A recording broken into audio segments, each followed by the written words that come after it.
I'm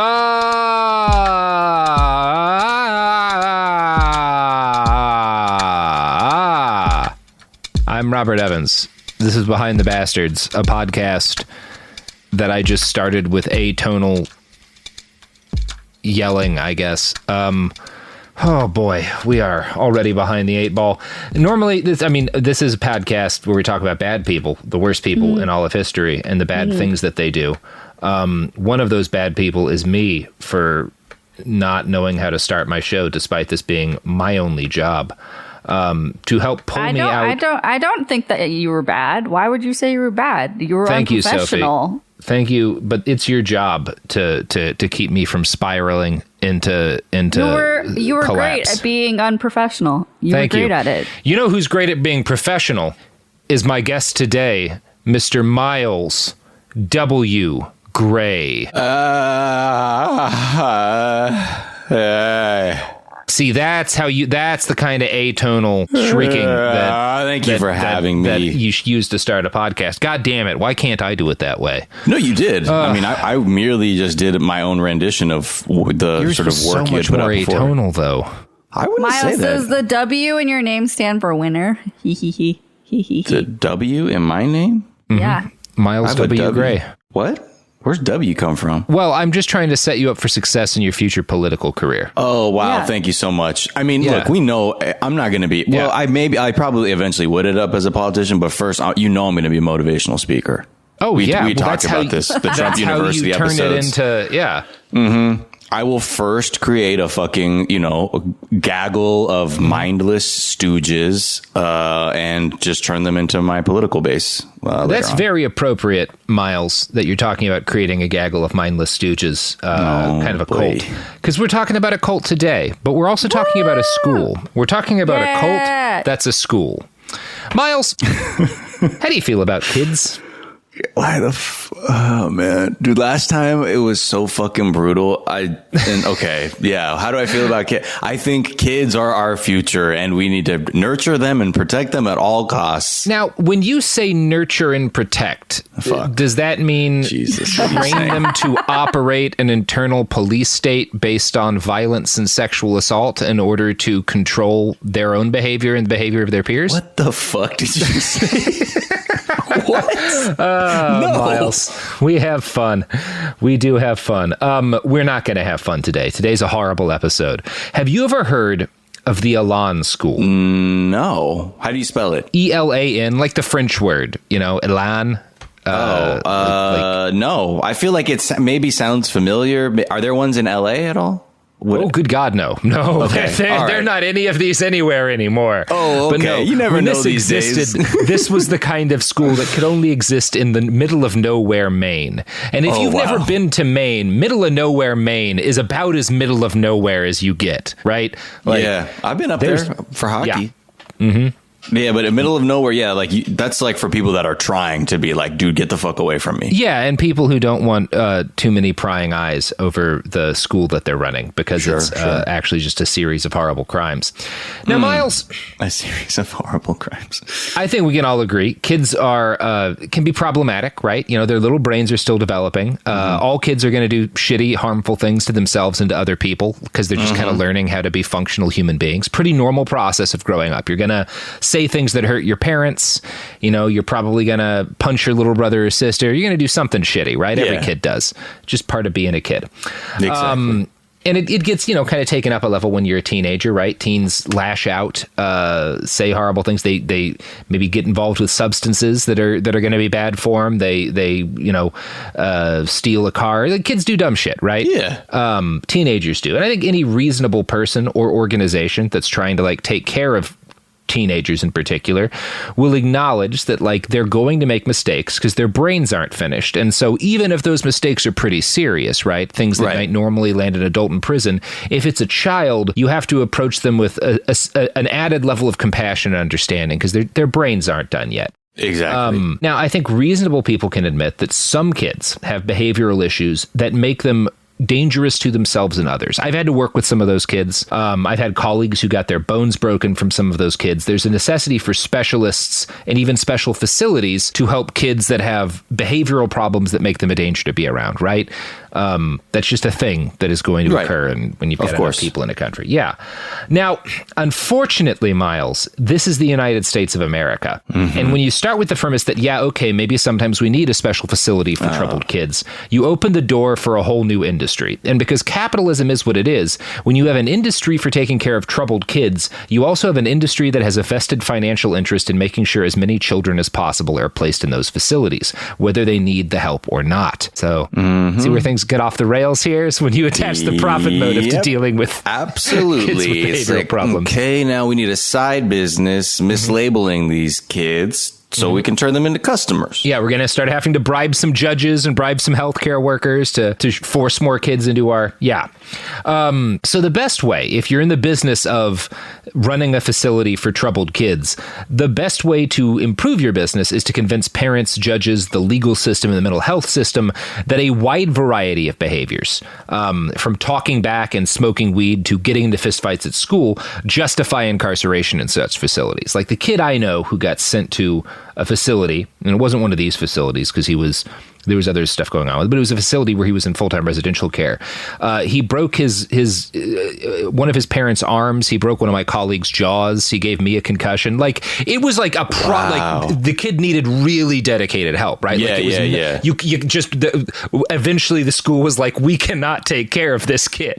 Right. It's just not like it's like he just farts at the wrong time during class. Like no, we're talking something different. And I want to make it clear when I talk about I think there is a need for special facilities for certain kids. That's the kind of kids you're fucking stabbing people with like scissors or something. Right, I understand.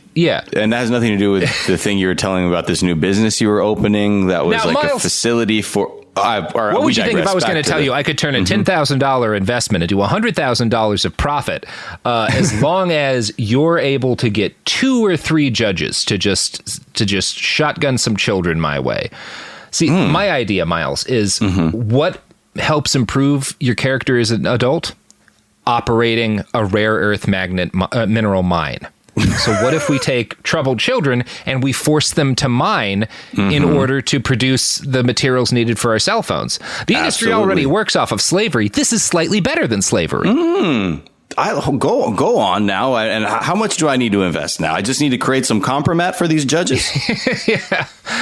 Miles. I'll send you the prospectus later. We'll send you the deck later. But so the problem with this is, right, there's a need for some facility like this, but when the profit motives gets attached to it, you have these people who decide there's a vested interest in convincing parents and the legal system that kids don't just need to be put in special facilities if they're a danger to the life and limb of other people. If they're smoking weed, that's dangerous enough. If they punched a kid in school one time, that's bad enough. Let's get him in the program.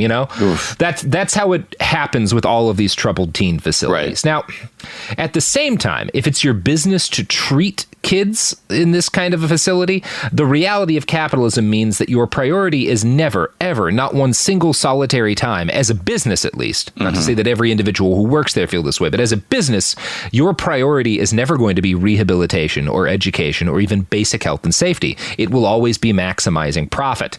And one way to do that is to hire people who will work for less money than such a complicated job should rightly pay. And the people who are willing to take that pay cut generally find other than financial motives for the work, like the opportunity to beat and molest children. This is how the troubled teen industry works, right? This is what it's colloquially called, troubled teen facilities, the troubled teen industry. And these different facilities, they run the gamut from wilderness facilities where you're dropping kids in the woods, basically, ranch style offerings with working on a farm, military school style things, and institutions that are harder to easily quantify, like the Elan School, which we'll talk about in a minute. Now, when she was a teen, Paris Hilton was sent to one such institution called Provo Canyon, which I think was more kind of on the wilderness side of things, might have been more of a ranch. But Provo Canyon is in Utah. And Utah, by the way, is like Mecca for schools that can legally abuse children. That's where most of these facilities are. Utah makes a lot of money off of systematically abusing children for profit, which is why the legal system in Utah is set up to enable these schools. So Paris Hilton credits Provo Canyon, the school she was sent to as a teen, for, quote, quote, the most vivid and traumatizing memories I've ever experienced in my entire life. One particular memory helped fuel what has become a side career for Paris Hilton in exposing the teen treatment industry. Quote, I continually experience a nightmare where two men come into my room in the middle of the night and kidnapped me. It has caused me severe trauma, and I know it is a tentpole of this industry that has caused millions of survivors to suffer the same nightmares throughout their adult life.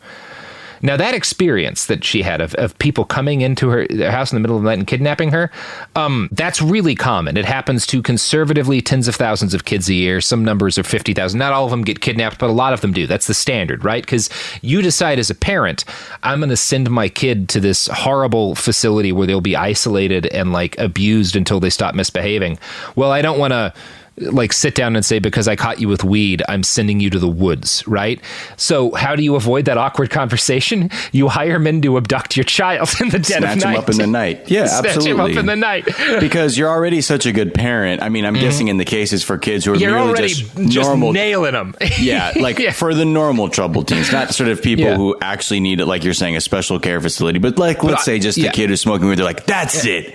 We're having people disappear him in the middle of the night because we as parents aren't willing to have a conversation at all that we'll go through all these lengths to just avoid any form of being an adult in this situation. Like, holy shit. Yeah, it's outrageous and it's just horrific. So there's companies that the service the company provides is like they'll send a handful of psychopaths to kidnap your child and like handcuff them or tie them up and throw them in the back of a van and drive them across the country. Another like industry where they're like, hey, do you need kid snatchers? Some schools have dedicated guys, but yes, there's companies that just snatch kids for profit. And their parents, it's very legal. You're like as the parent, you sign away permission for this.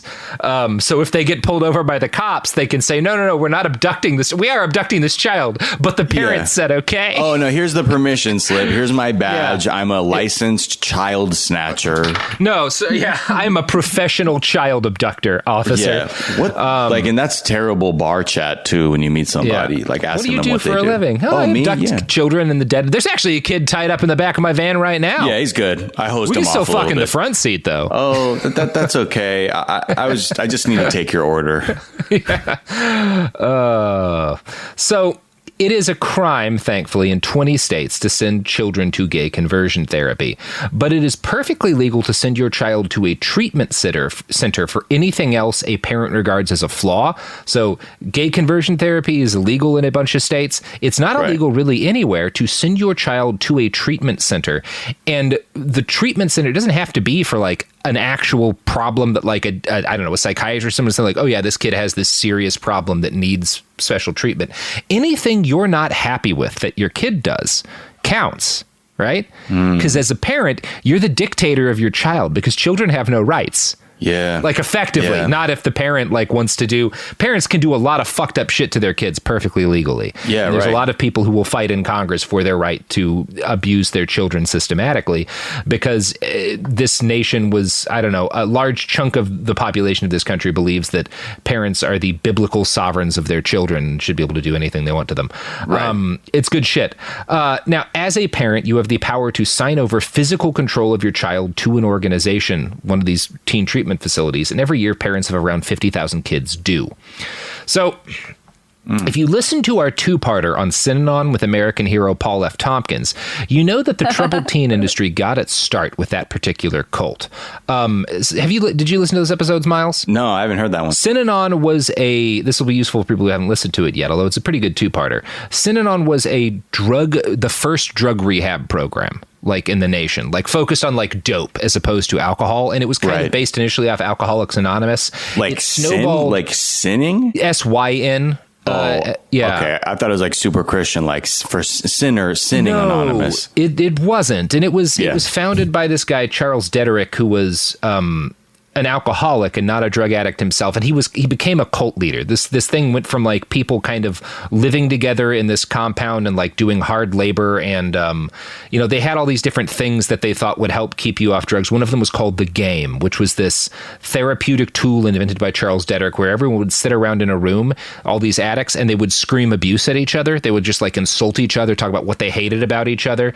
And it was the idea was that like, oh, addicts need extra accountability because they're so good at lying. dying. So you have this, this regular thing where you get to you get abused for like the shitty things that you do. Yeah. And it's a way to blow off steam too. Yeah, right.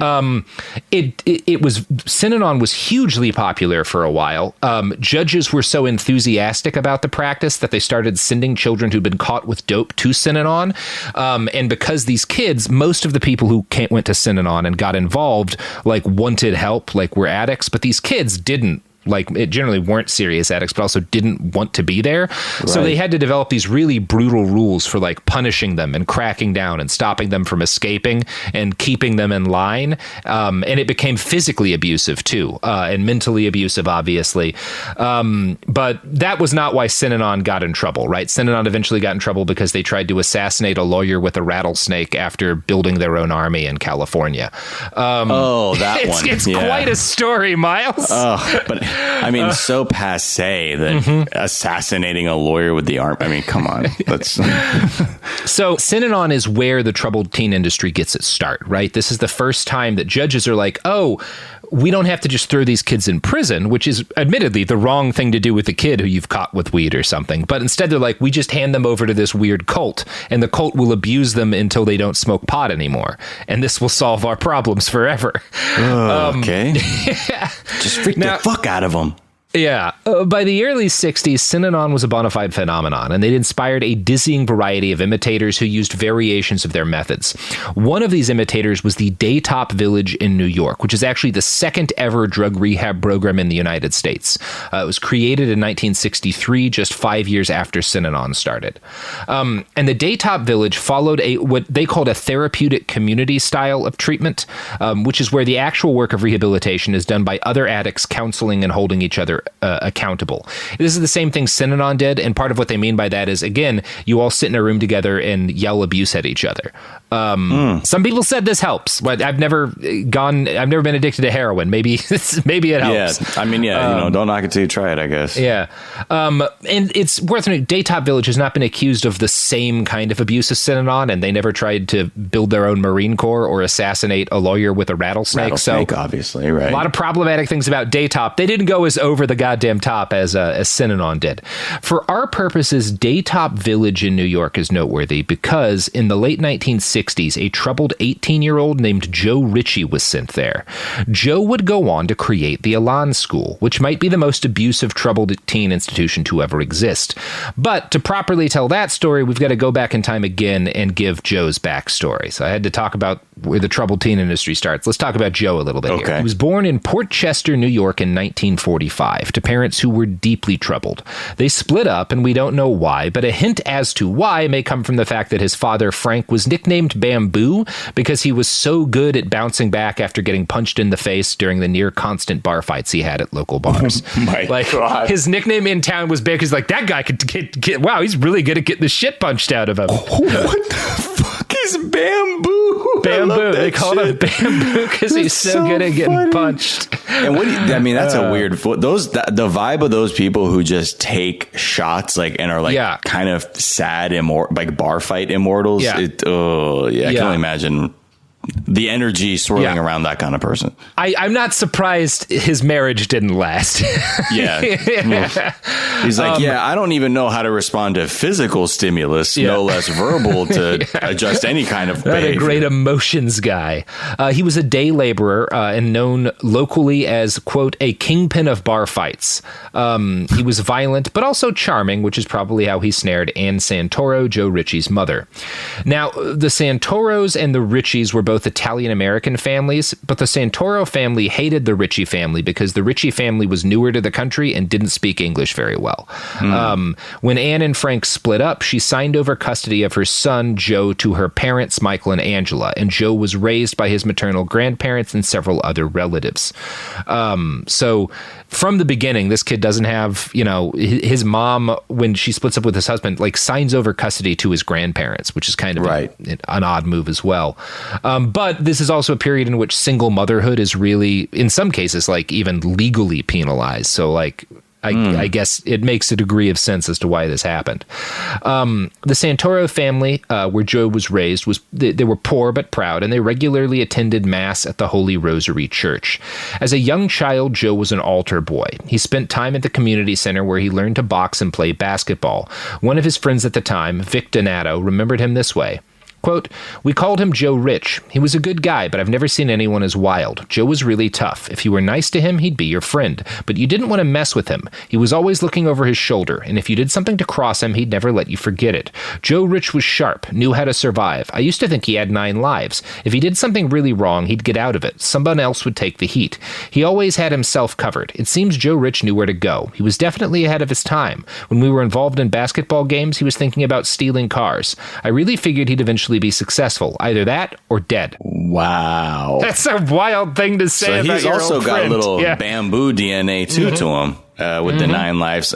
I just when you first said it's like, while we were playing basketball, I thought you were saying like he was like, he like in the middle of the basketball game, he's like checked out. He's like, how are we going to steal these cars? And then he gets hit in the head of the basketball. Like, I think that's Joe, what he's saying. Come on. Sorry, man. You think about stealing cars again? Fuck, dude, we're going to lose. Oh, yeah. Sorry. Now, Miles, you know who else likes to steal cars? These advertisers? Yep. We are entirely sponsored by a ring of car thieves and chop shops. Oh, so if you're looking for a nice new stolen car, check out one of these sponsors. Hey, yeah. If you're looking for that catalytic converter that I took out, check out one of these ads. I mean, look, we're podcast hosts, so when we're not recording, we're both actively out and about stealing the catalytic converters. Oh, from just Toyota like Joe Priuses. Ritchie. While some people are thinking about podcasts, all you and I are thinking about is how we're getting more catalytic converters out of Hondas. Yeah, that's my whole life, man. You should have seen me, man. It was the 20s. I was podcasting, stealing catalytic converters out of Japanese I had a whole imports. coat made out of catalytic converters. I walked down the street. People said, "Oh, that's the Cat King of Portland." There he is, Catman. Here's some ads.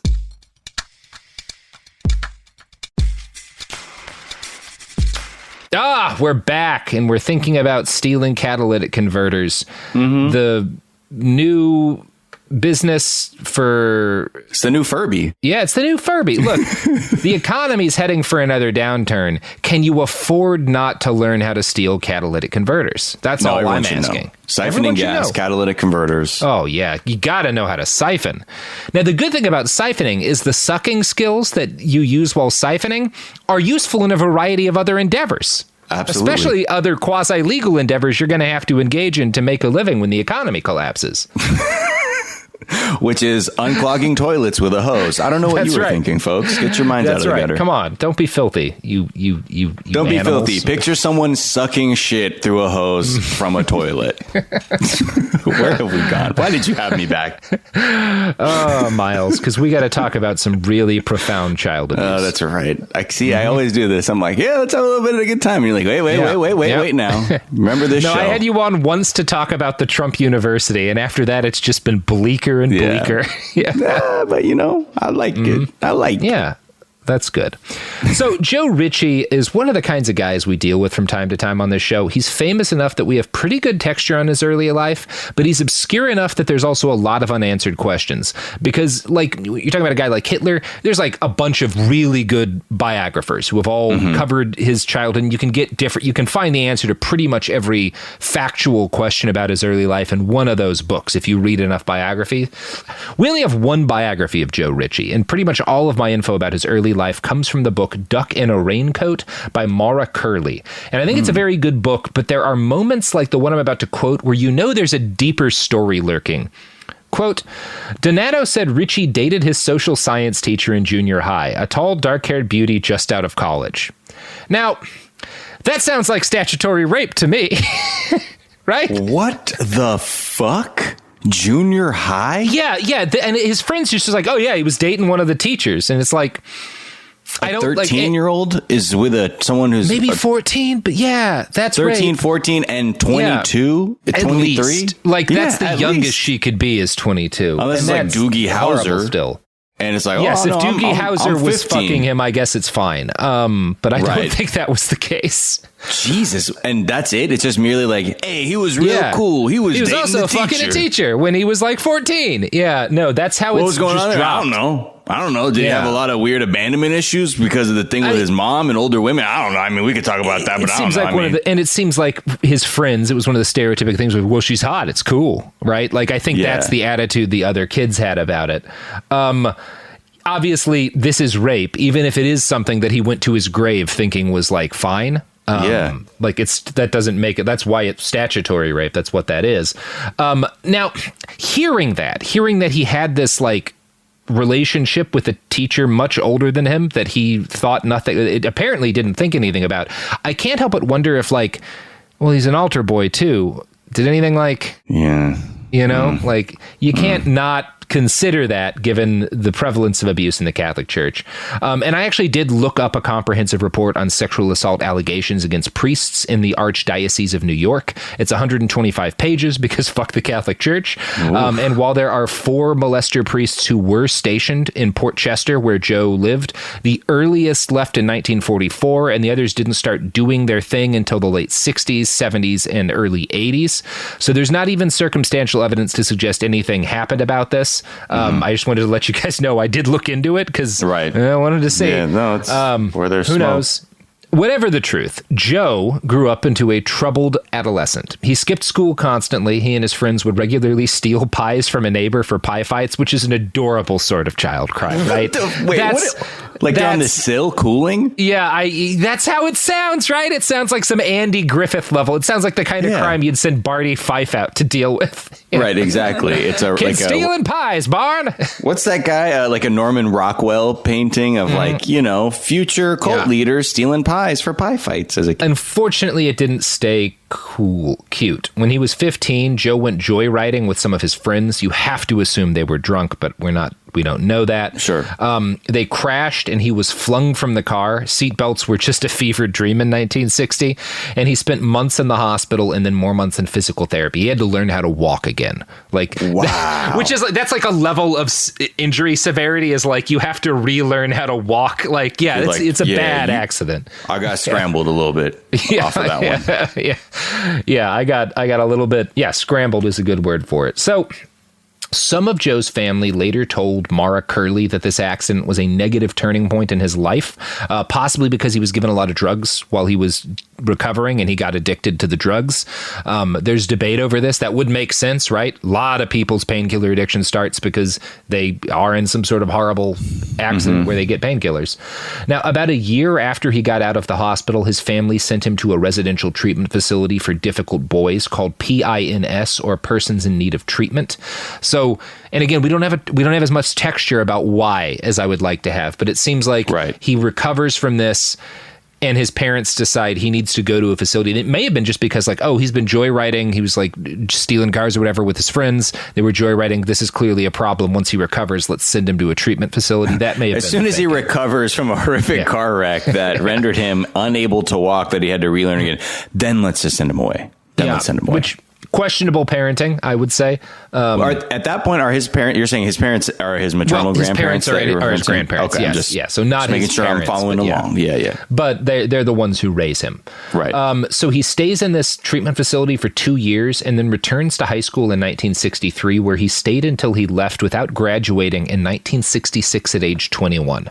So he's in high school at age 21, which sounds like a nightmare. Holy shit. What? Which also shouldn't be allowed. Wait,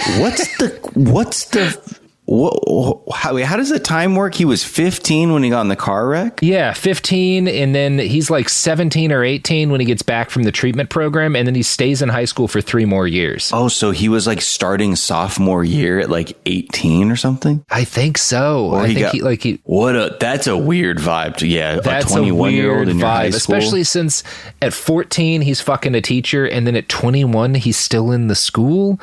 Yeah. Like, that's real. He's like hungover, and then they're like, well, what? It's not illegal. And now, you're like, you're right. This is a school in the 60s, so I have to assume all of the kids were drunk 100% of the time. Right. As were the teachers. As were the teachers, God willing. And everyone was chain smoking, so it's less weird than it would be today. Right. Now, the same year, the 1966, when he leaves high school, so he doesn't leave high school because he's like, I'm done with school. He leaves because he hijacks a mail truck, or at least tries to rob it. The details around the crime are a little bit uncertain, but as best as I can determine, it seems like he and his lawyer decided to claim that he'd done it because he was a heroin addict and was desperate for money. Some sources, some sources, like usually when you find his life reported on in articles, they'll say he was a heroin addict and that's why he robs this mail truck and gets sent to the facility he's sent to. That's not what Mara Curley, his only biographer, thinks, and she doesn't think that because people she talked to who were friends of Joe Ritchie's during this period of time don't think he was a heroin addict. Like, he did a little bit of heroin, but he wasn't like a hardcore addict. He wasn't like, he was robbing shit, but he wasn't robbing shit because his heroin addiction was so bad. That's what some of his friends will say. He liked the thrill of the robbery. Yeah. He wanted shit.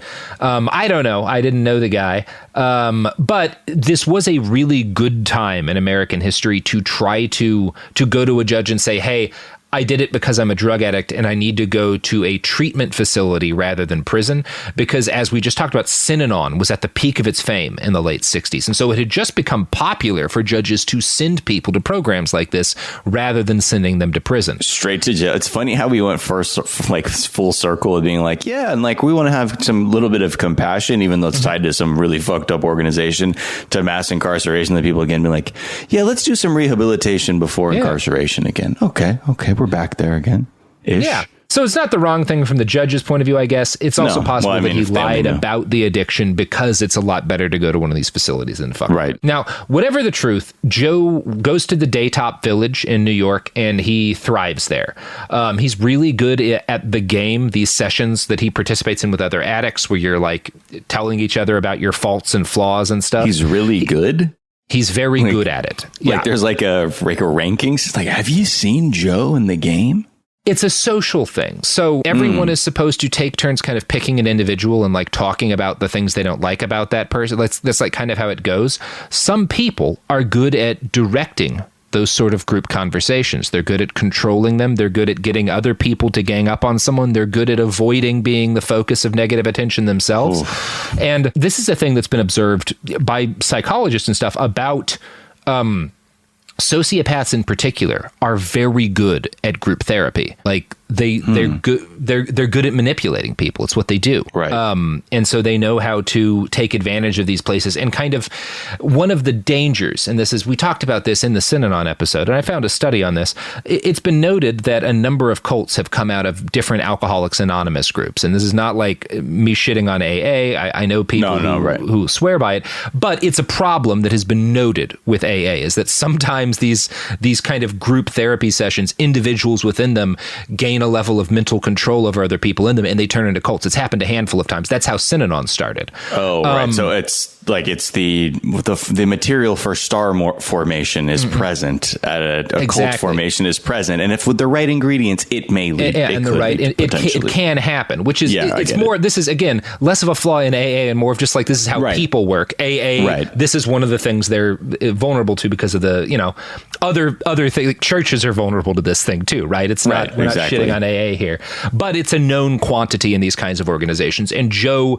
is very good at that's what I mean when I say that he was good at the game. He's good at manipulating people in this way. I was being stupid and acting as if they were like the game all stars or something. And they're like, Joe Ritchie is killing it. He brought up his paternal abandonment issues. It's fantastic. He's like, I don't know. I do kind of now want like football announcers like covering group therapy. Oh, we just talked about the fact that his dad used to hit him. Oh, he went there. You didn't think he was going to go there this early on, and I think he's going to counter with something about his mother's inability to say that she loved him. Yep, okay, yep. Oh my God, he just brought up the time he left the gate open and the dog got out and was hit by a car. Uh-oh. She's bringing out pictures of the sister. We have not seen this in a long time. Richie usually doesn't use props. Netflix just emailed me. They're giving us $42 million to make this show. Great. An algorithm just deemed it so. Thank you, Netflix algorithm. So, I guess this is what we're, Sophie, let's cancel the show for the day. Yeah, great. Yeah, I'm pretty sure that eventually they're going to be like, this is what we're thinking, Robert. Mm-hmm. We're noticing how big Pokemon is and how big your podcast is. What about Behind the Bastards Mon, where it's you got to catch them all, okay? And it's this anime series, and it's a little bit of everything, huh? What do we think about that, huh? Sold. Yeah, the algorithm says it's going to be a fucking hit. I mean, look, I'll do anything for enough money to buy an armored vehicle. Yeah. Now, there you go. There's new merch for you. Got to just all your bastard Mon. Yeah. Got to catch them all. Yeah, got to catch all of the route clearance vehicles. So he's really good. He goes to Daytop. He's really good at the game. This is really when he learns like that he has a gift for actually kind of like manipulating people. And at first he's doing it in such a way that he's trying to like, I don't know how much he sees it this way, but other people see it as like he's helping them deal with their addiction issues, right? Like they don't see it as like, oh, he's doing cult leader shit. They see it as like, oh, this kid is charismatic and understands people and is good at getting them to see their own flaws and their faults and like help them work through and process their addiction. Right. So he gets a lot of praise within Daytop, and pretty soon he becomes like their most prominent member. He's giving speeches and raising funds for the organization and becomes their number one fundraiser. So he's like going outside of the group to like raise money for them and to talk about like how good they are at like stopping people from being addicted and stuff. Right. And he later recalled that previously, quote, I'd done the therapy bit, but this blew my mind. In other words, he'd done therapy before, but therapy didn't give him the chance to like manipulate a bunch of people. Oh, and he really likes manipulating a bunch of people. Yeah. It's like an all you can manipulate buffet in there. I can't believe that's exactly the case. So he's happy at Daytop. This is an influential moment for him, but he doesn't agree with all of their therapy. For one thing, they all had to shave their heads, which was something that Synanon did, and he thought that was weird. He also butted heads with the administrators when they told him he wasn't ready to graduate, and eventually he ran away from the program. I think they wanted to keep him there because he was so good at raising money, right? Like, yeah, why would you want to give that guy up? Now, at the time, like right around when he runs away from Daytop, he starts dating a woman named Sherry in New York. Now, Sherry was working at a travel agency, and she fell for Joe in part because her parents were alcoholics, and he understood the issues she faced as a child of alcoholics. Because he understands abuse, or not abuse, but drug abuse really well, right? He's just been counseling people. He's actually able to like talk with, like, obviously that's a thing that would like draw you to someone. You have this horrible experience. He understands it. Makes sense why they get together. When Richie left Daytop, he moves right in with Sherry and her roommate. And at first she says things were great. He cleaned the house. He would bring her little gifts. He successfully wooed her so well that she canceled her plans to move to New York City and train as a stewardess. The two were engaged to be married, but early on there were unsettling signs about the man that he might really be. Quote, and this is from Duck in a Raincoat. Richie sued Sherry's insurance company for injuries he said he sustained during a minor traffic accident. Sherry had run a stoplight and hadn't thought he was even injured, but her insurance company settled the claim. Richie used the money to buy her an engagement ring. So he sues her insurance company in order to get money to buy her a ring. Oh my God. Wow. This guy, this is some 4D scumbag shit for sure. That's kind of a sign. Oh, this guy might be a little bit, that's a little slimy.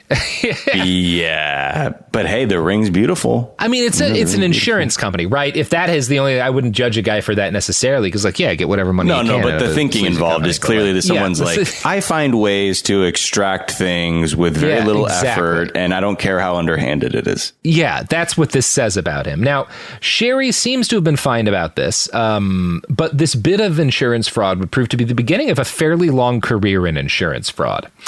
The two were married in December of 1969. They were both 24. Richie needed a job, and since his only real-life experience was either crimes or manipulating institutions, he decided to get a job working at the kind of place he'd been sent as a kid. He heard about a pilot program being launched for drug addicts in Connecticut. It was called DARTEC, and it was one of the first programs to include both medical professionals and former addicts working side by side to counsel people, which seemed like a much better idea than the Synanon method of addicts mentally abusing other addicts fix to keep them sober.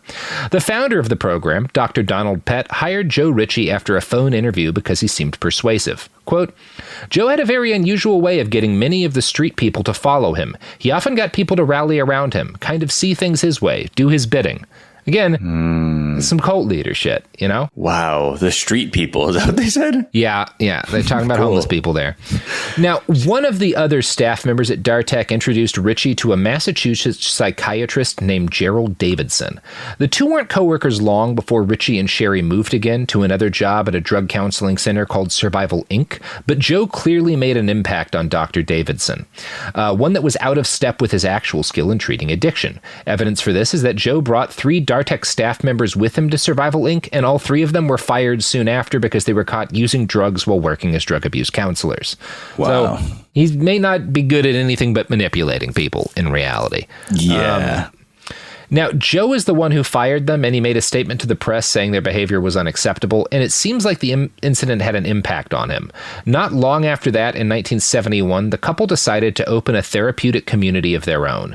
Joe reached out to Dr. Davidson, who he'd worked with briefly, and because he was a smooth son of a bitch, convinced the older man to be their business partner in starting a new facility. Because Dr. Davidson is a psychiatrist, and he has money, you know? Mm-hmm.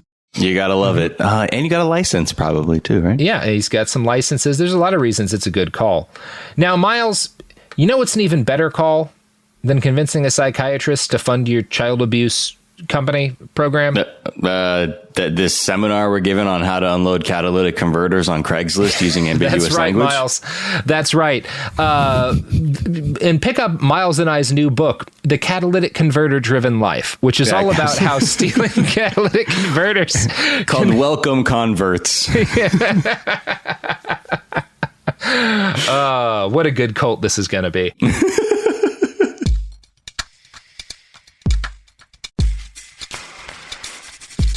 We're back. Oh, I'm just fondling a couple of cats and catalytic converters, that is. That's what we call it around here. That's what we call it around here in the verter biz. So, by 1971, which is when Joe decides to start his own facility, Synanon was a full-on cult, but public awareness of that fact was not high. People were aware that drug abuse rehabilitation centers could save addicts, and such facilities had exploded in popularity. Now, at the time, New York, Connecticut, and Massachusetts all had very stringent laws about what kind of professional qualifications you had to have to work in such a place, right? Those states have, like, you consider it basically a hospital. If you're saying I want to open a residential treatment facility for addicts, you have to like have serious medical credentials in order to work. What there. if I just really want to do it? How about then that? You move to Maine. Then you do what Joe Ritchie and Sarah and Sherry do, which is you move to Maine because Maine does not give a fuck about anything. Now, at the beginning, the program was owned by Dr. Davidson and another man, David Goldberg, who actually had the money necessary to start the business. The Ritchies used their money to lease a former summer camp in Naples, Maine, which they turned into their facility. From the beginning, Dr. Davidson's role in all of this was to be a doctor, right? Not to actually do medicine, but to be a doctor who was professionally associated with the organization. So right. They could put his name on advertising material, and they can use it to claim that their facility has a basis in clinical therapy. And since Dr. Davidson was the associate director of the drug clinic at Boston City Hospital, he had a lot of professional weight to throw around. But again, he's never there. He's not actually doing anything. He's giving money. He's like funding this, but like, yeah. So from the start, it was agreed that Dr. Davidson would not work on site. He would stay in Massachusetts, working at a hospital and using his position as a psychiatrist to refer patients to the new business he'd started, which is not at all a conflict of interest. Oh my God. Okay. Yeah, it's fucking rad. Oh, it's so good. So good. Oh yeah. God. You need some help. You know, actually, I know this place, actually. Oh yeah. It's out in Maine, you know? Yeah. It's run by this guy who has no qualifications other than being a guy. But hey, he really wants to do it. He really wants to do it. Yeah, he's motivated. He's got heart. No expertise, though. All heart, no expertise. So Richie and his wife were supervisors, working for free room and board and a cut of the profits. But when one of their other partners, a guy who invested with the doctor, was caught embezzling, Richie and his wife bought their way into a full partnership by selling $8,000 worth of stocks that Sherry had inherited from her grandma. So Richie becomes a partner because of money that his wife has, right? Now, the early years of this business are hard. The Richies were very poor, and by all accounts, Joe was obsessed with getting rich. From the beginning, the Elan School, as they came to call it, was not about helping people. It was about making Joe Ritchie a fortune. Still, it does seem to have started as, I don't know, somewhat genuine. It doesn't seem to have initially been horribly toxic, at least within the standards of the industry. And I'm going to quote from Duck in a Raincoat again. They lived on the top floor of the rustic building in Naples with residents on the second floor. Everybody shared the ground level. They seldom had any private time, never went out to eat or to the movies. Every activity centered around the therapeutic community and making lots of money. Sherry said her husband would often lie awake in bed thinking aloud about how they were going to make their first $100,000. Becoming rich was definitely an obsession that seemed to drive Joe, recalled an early staff member at Elan. Money was extremely important to him, and when he was earning $10,000 a year and driving an old Oldsmobile, it represented the power to be somebody important who would be accepted by everyone around him, and that meant a lot. So from the beginning, his motivation here is to get rich off this, not necessarily to determine any new method of actually helping people. Right. And even if it wasn't toxic at first, it seems like he probably felt some kind of momentum beginning with his ability to grift and manipulate. Yeah. And when I say, I don't know that it was toxic at first because we don't have a lot of detail about the early times of the school. Now, at the beginning, most of the money that they made was put right back into the business, but it gradually started to make a major profit because they started drawing in, and Joe would actually go out and recruit people to join the facility, particularly troubled teens from wealthy families.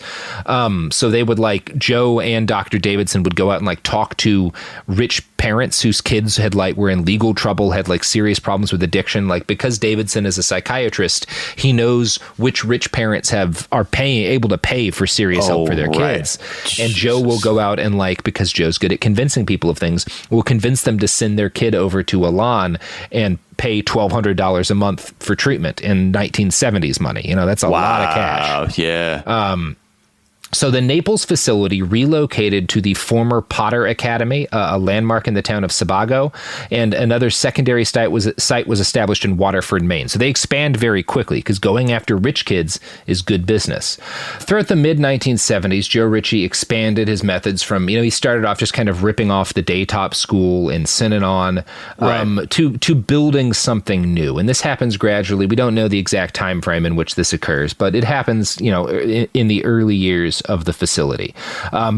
So initially, all the therapy, you have these group talk sessions based off the game. You have various forms of labor. People are asked to do physical labor outdoors as part of their kind of a punishment in a lot of cases. And Ritchie designed Elan's culture around a series of work crews. Each member started as a worker and was assigned a job in the kitchen, the business office, the communications office, or on the grounds, based on what was considered to be their weakest area. So you get a job doing grunt level labor in whatever thing you're worst at. In a 1979 article for Corrections magazine, Dr. Davidson claimed this was, quote, to teach them to function under adversity and learn to accept failure. Now, from worker, which everyone starts as a worker, you move up to ramrod or foreman, which is in charge of a small group of workers. After that, you move up to department head and then up to coordinator. Joe felt that structure and communal living were both necessary in order to treat addicts. But while he was experimenting with new ways to counsel drug addiction, he was also experimenting with insurance fraud. So, in January of 1974, a fire destroyed his academy at Sebago. Thankfully, no one was there at the time. Davidson and Ritchie were in Chicago recruiting residents. The building's owner told the press that he didn't have much insurance, but Ritchie bragged that the Elan School itself was, quote, adequately insured due to the extensive remodeling his residents had done to the building. Now, there was no evidence that his residents had remodeled anything because the building had burned down, but he was able to successfully argue that this increased the insurance value of the city property, and he makes a lot of money off of the insurance from this building that gets conveniently burnt down. Yeah, don't worry about that. Don't worry about the no insurance, because I'm looking at about probably $600,000 worth of remodel work that I didn't insure anyway. So it's all good. It's all the insurance covered. It's really fine. It's fine. No problem. So Sherry would later claim that the fire was a turning point for Richie and the Elan School. They purchased a new permanent location in Poland Spring, Maine, with 7 large buildings that would each act as separate communities within the increasingly complex society Joe Ritchie was building. Now, at this point, I haven't given a lot of detail about what happened at Elan because we don't really know about the early 70s all that much. It seems fair to say that early on there was little to differentiate Elan from other programs based off of Synanon and Daytop. They practiced the game, which tended to be regularly scheduled therapy sessions. And yeah, the idea, so it seems like they're kind of doing the same thing, 71, 72, 73. At some point, though, it starts to change. And it changes in part because Elan is very centralized from the beginning. There's this strict hierarchy, these different jobs everybody has, and you move up or down if your behavior is bad. That seems to be kind of everything else is spawned from this idea. So one of the first things that Joe develops that's different from what other facilities has done is he takes the game and he changes it into something different. So the game, 2 or 3 times a week in these other communities, everyone sits down to play the game, right? And that's the way the game works. Joe replaces it with something called a general meeting. And rather than being a regular scheduled part of the week, a general meeting was unpredictable. Instead of it being a thing everyone does together, it's often an unpleasant thing, but everyone does it together. A general meeting is something that's done to you. If your behavior is bad, Joe or one of the other supervisors will call the general fucking meeting against you. And it's usually done because Joe or a supervisor decides this person has done something bad. So in the game, every individual pretty much is going to get called out for some sort of bad behavior, right? You go around the circle and everybody spends some time getting, shit talked basically, right? A general meeting isn't like that. Only one person is getting yelled at, and they're getting yelled at by everybody. Wow. So it's just all right. Yeah. Feeding frenzy. Here we go. For this person. Go. Yeah. The term they would use for this was get your feelings off, right? So everyone's called as get your feelings off on him. How has he hurt you, basically? How is his behavior? He fucked up at this thing. How did it affect you negatively? And obviously you can't not say something. I found one recording of audio that is purported to have been recorded secretly during the late 1990s of a general meeting at Elan School. And Elan graduates have said, some people argue that maybe this was staged, but either way they say this is accurate to how it sounds. So here is a general meeting at the Elan School. Goddamn back yesterday! Motherfucker! That's what a fucking guy, you goddamn pussy! But he pulled the book, you're a motherfucking chief! Swear-footed guy, you son of a bitch! Goddamn high crack that fucking chief back there! You will respect me! No fucking respect this stupid ass! Oh, pussy ass bitch! But if we go back to chief, stupid motherfucker! Don't return that position! You fucking suck! We have to do some fucking warning meeting! We don't do shit! We don't close the goddamn book! So the game it's kind of debatable as to how therapeutically useful it was. A lot of criticisms of the game. This is just abuse. The game was pretty abusive in a lot of cases, but this is just pure abuse. That's just straight screaming. Yeah. Yeah. You can argue, even though there's abusive elements to the game, going around in a circle, everybody there's elements of that could be helpful. This is just abuse. Yeah. Yeah. Just a screaming meat grinder. And also that what the fuck? Yeah. The person's inhalations too were so labored. I'm like, this is freaky. That former students will make is that you learn how to yell in a specific way unique to the Elan School because of the way in which you are trained to yell at people and abuse people. There's a specific cadence, specific kinds of terms that you use. It's the exhaust on a Harley Davidson, man. Yeah. The sound. You can tell when scream. It's an Elan scream. Yeah. That's what former inmates will say. So, one of the difficulties in preparing this episode is that the system of abuse that Joe Ritchie crafted for Elan was extremely complicated. In a way, what he built over the first few years was like an engine designed to be self-perpetuating and maintaining. We don't have a good data on the order in which it all came together, but we do have bits and pieces of that story. One of these comes from a 1971 interview with Dr. Davidson from News and World Report, in which he claimed, quote, "Therapeutic communities largely are run by ex-addicts who have become extremely sanctimonious, like all converted heathens. They shave their patients' heads, make them wear diapers, hang degrading signs on them, things like that. In our therapeutic community, we do not do this. Our approach is to build self-esteem and regard for others." Now, this is a lie. At least it runs counter to what we know Elan was doing in this same period of time, but also Dr. Davidson was never there, so maybe he just didn't know. Right. That same year, Joe Ritchie did an interview with a local TV news station where he claimed that the goal of Elan was to instill self-reliance, self-respect, and a capacity for love. Quote, "We tailor the program to fit the individual, not the individual to fit the program." Mm-hmm. This was also not in line with what we know was going on at Elan, but it was consistent with Joe Ritchie's desire to market his school to the parents of rich kids. In the early years, he did a lot of direct sales to these parents, and he would even offer to fly his private plane out to them to pick kids up. He called Elan the Rolls-Royce of adolescent treatment centers. So again, I can't tell you how this all came together exactly, but I can tell you that by 1979, when Corrections magazine did a profile on the Elan School, it had already developed a number of unsettling characteristics, including an internal secret police force. Quote, "There are no clinical offices at Elan, no 50-minute see-you-next-week couch sessions. 6 days and nights a week, each Elan residence is a hotbed of raw, supercharged emotion. When the house is functioning, working at therapy, the expediters are at work, keeping a written record of negative behavior. They have a lot of status, like a secret police force," says one resident. "They take attendance all the time and book incidents like if you talk back or fight. Each book is a strange collection of names or narratives. Attention seekers, goobers, manipulators, non-relators. At 11:10 today, Diane was called out for obnoxious behavior. Incidents are collected, reviewed, and dealt with appropriately, and appropriately usually means severely. You're not dealing with your feelings at all," screams a diminutive girl to a massive boy in Elan 7. He has talked back to a coordinator. "Why don't you grow some guts and brains instead of just balls, you blockhead?" And just as quickly as it began, the confrontation is over. Both peacefully shuffle off to work again.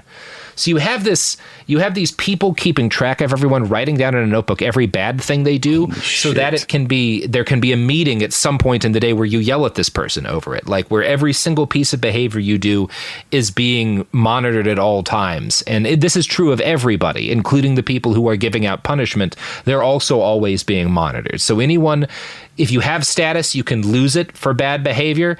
And if you don't have status, you can report people who might be above you and get them in trouble. Like it's an engine of abuse. Yeah. Right. And it's not necessarily like when you said internal police force, I thought like they're ordaining people to be these snitches, but it's just the ecosystem operates in such that it self-polices to be able to gotcha each other at the generals. That's part of it. There is this is a position. Expediter is a job. There's just always kids with notebooks taking down what everyone does.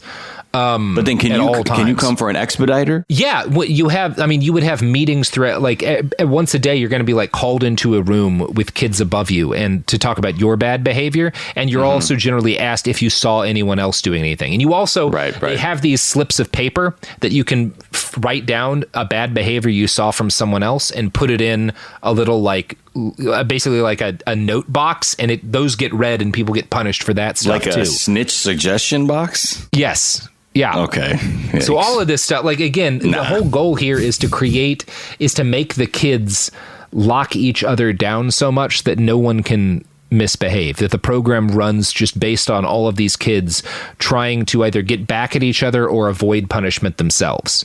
And the only way to do that is to punish other people. Like live in some like panopticon where they always feel like they can never hide either. Yes, that's a huge part of it. Now, in Synanon, people who broke major rules were given haircuts, which was initially just like a dressing down, but was turned into literal haircuts. Like eventually they would start shaving your head for bad behavior. At Elan, the haircuts were metaphorical, but somehow much more abusive than forcibly shaving someone bald. Haircuts were basically lesser general meetings. They could take the form of a blast, where one person would scream at you for bad behavior, or a round robin, where a dozen people would do it, or a 21-gun salute, which involved 24 people berating you. These lesser reprimands were called for by kids against other kids rather than being doled out by any kind of administrator. In 1979, when Corrections magazine covered Elan, so-called experts touted this as one of the things that made Elan revolutionary. That article quoted the headmaster of a Montessori school who claimed, "It works, the kids discipline themselves with haircuts. The result is that there are no discipline problems in school." It would be more accurate to say that Elan successfully transformed most discipline problems into institutionally supported abuse, because the only way to have any kind of control over your life at Elan was to play along and raise through the ranks, at which point you would be able to give haircuts or eventually call general meetings. The system was built to encourage kids to join it in order to dish out the abuse they'd had to suffer for months and to suffer less abuse themselves. Elan punishments included signs, which listed the perpetrator's supposed sins. And again, Davidson had said this is one of the things that makes us different from we don't hang signs from people's necks. They totally did. Kids were forced to make signs themselves, but the wording was created by the students who were punishing them and by employees of the school. I found one example online, and I'm going to... Miles, you want to read the sign that young woman's is holding around her neck? Okay, this is... My name is Phyllis Cohen. I behave like an emotional cripple. I consistently seek people's attention and try to get them to prove they care about me. I play games and continually usurp people's emotions in order to make myself feel special. Please confront me, because if I don't change, this attitude will always, I don't know, it says will always something, the scared and lonely. Yeah. What the fuck? It's pretty bad shit. This is someone they're like, okay, yeah. We figured you out. You're an emotional cripple who's that's not. And you have to wear this around your slightest. neck. Yeah. And this sign is massive. It's got to be 2.5, 3 feet by 3 feet. It's like a science fair poster board. It's bigger than her almost. Yeah. But also like why is it like colorful too? Like there's it's like weird. an added level of bizarre. flair to it. Well, she had to make it. Somebody wrote that down for her. I don't think it's handwriting. I think those are like stickers or something. Or stickers. I think it was cutouts or stickers. Yeah. But it's like rainbow. Yeah, unnecessary flair for such an abusive sign, though, also. Yeah, they had a lot of flair. They had the whole school. One of the things you would have to do constantly is like write posters and stuff that they would put up everywhere. So there's always these posters with like batshit motivational slogans over all the walls. God. It's just the worst Stop place being an emotional cripple. Fuck face. Fuck you. But it's like a rainbow and like a pot of gold. Yeah. I kind of want one of those actually for my own office. So I'm going to quote from that Corrections magazine write-up again, Miles. "Where's your sign? Get that sign on or I will break it over your head," barks Mark, the staff member running the general meeting at Elan 5 or at Elan 4 in Parsonfield. Elan 4 is the residence for the toughest of the tough. It is the only locked facility. For over a week now, Elan 4 has been in a tight house, all privileges suspended because of a poor house attitude. Mark zeroes in on a few offenders as 60 pairs of cold eyes look on in the cafeteria. "Paulson, get up here," he screams at a 13-year-old with a tussle of brown hair. "You know why you're up here, don't you? Well, after this morning, you're never going to not do your homework again. You're going to want to be dead. Where's your dunce cap? Get him a dunce cap that will touch the ceiling," he says. And again, they would give these people like dunce caps as big as their bodies and stuff. Like they would make people wear costumes. They made one kid dress up as Jesus, I think it was like a horse. They like chained his feet to a ball and like dressed him up as an animal. Like it would get fucked up. Damn. You're saying this is in Corrections magazine where they're like, look, check out the work they're doing here. It's actually pretty critical, to be honest. Okay. Like, I was making sure like the spotlight wasn't like, like this is just a magazine for like sadistic teachers. It's not as critical as it should have been, maybe, but it was 1979. They didn't know. I don't know. We'll see. They could have been more critical, but it's like not positive. Like it doesn't paint a pretty. Maybe the fascists who read Corrections magazine were like, this sounds rad. Yes. But like, I I thought it was a pretty dark portrayal of this facility. Yeah, no, for sure. You just never know, like, considering the audience are like, wow, did you see that write-up? I loved it. At one point, the article discusses encounter sessions, and these are a result of one of the weird programs Joe Ritchie developed for his school over the years.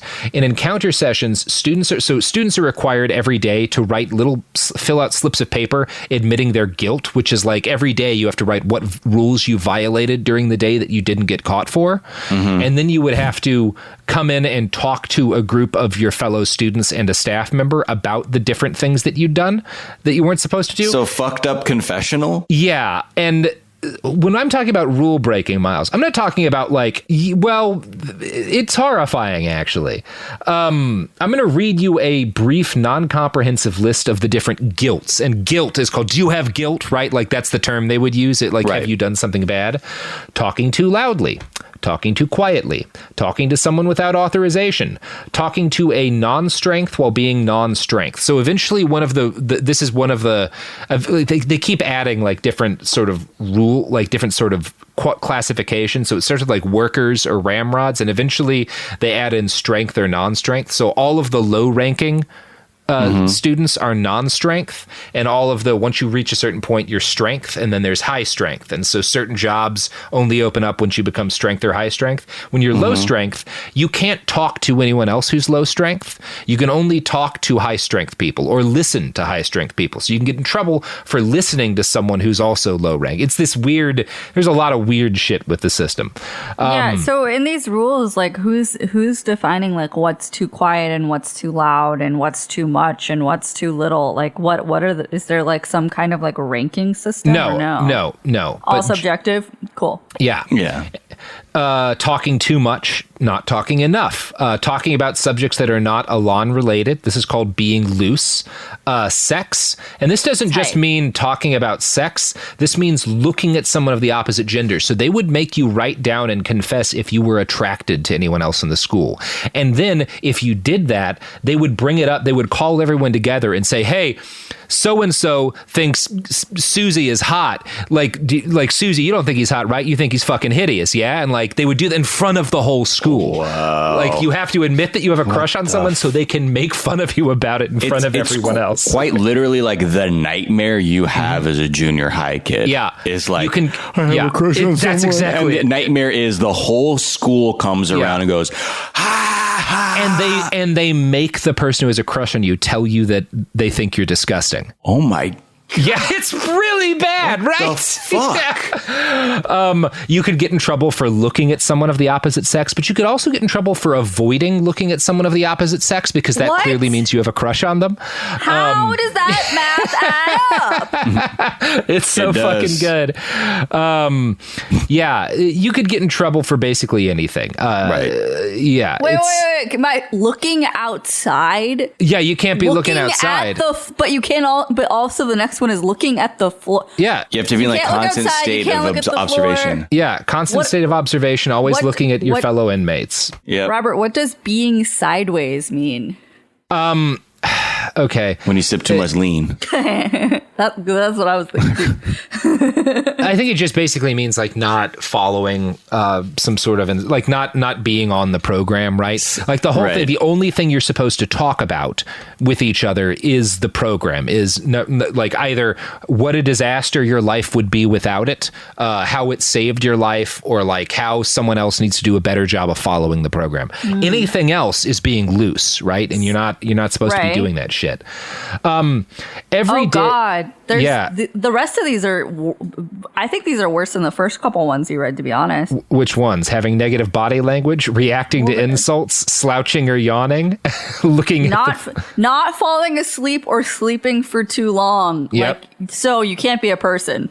No, they keep you sleep deprived and they don't feed you enough because that's a great way to have a cult work. Just break somebody. It just says drawing. Yeah. You can't draw. Oh my God. I'd be done. at this Can't place. read books either. I am. Yep. What? Or Is it right? a school? Yeah. How do you? Okay, whatever. Yeah, go on. I mean, it's a fucked up We'll nightmare talk a little mill. bit about the kind of school. You do eventually, if you get to a high enough rank, there's a library and you can even read books if you get to a high enough rank, which you right. get to by abusing your fellow students and Right. maintaining this order. So Sick. again, that's part of the you're after a couple of months of fighting back, you're so fucking desperate to have a single privilege that lets you feel like a person that you will destroy the people around you to get that. Right. And you just made it a gladiator ring. And yeah, exactly. for just the slightest bit of stimulation that isn't total abuse. It's cool and good, Miles. Cool and good.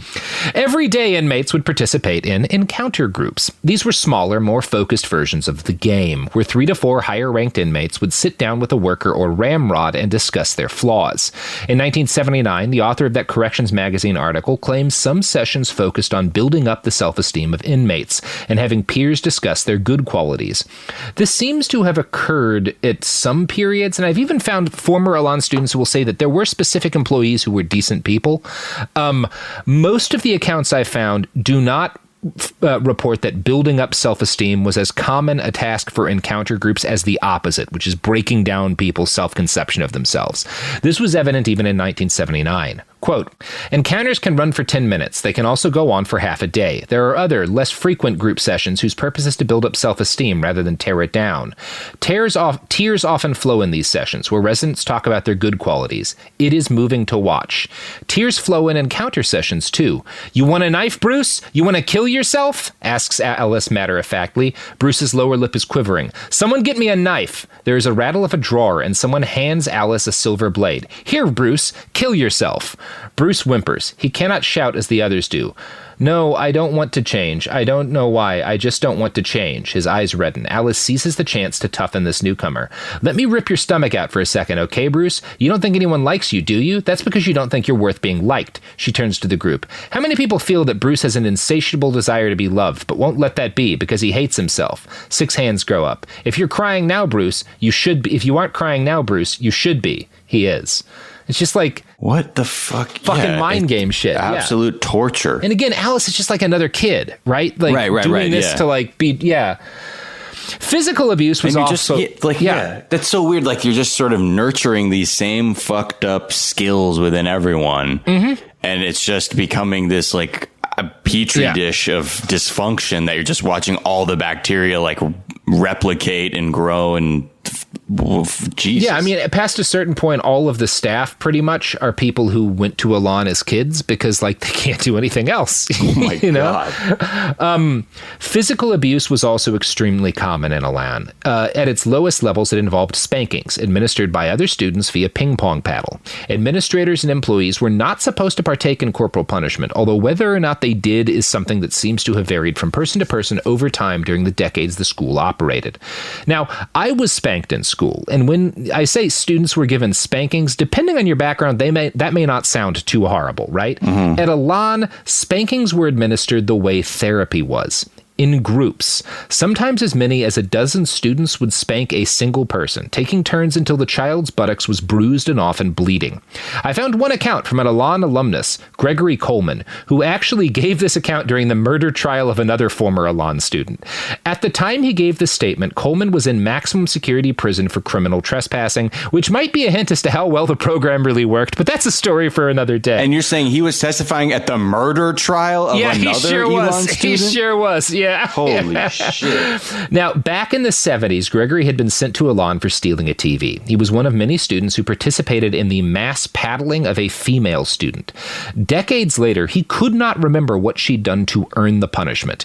Here is how his testimony on that was described in a federal court document. She was paddled so violently with opened hands and a wooden mallet that she had to be taken to the hospital. Coleman nonchalantly testified that the assault was so horrific that she went into shock and lost the ability to retain her bowel movements. Pretty bad stuff, Miles. So fucking...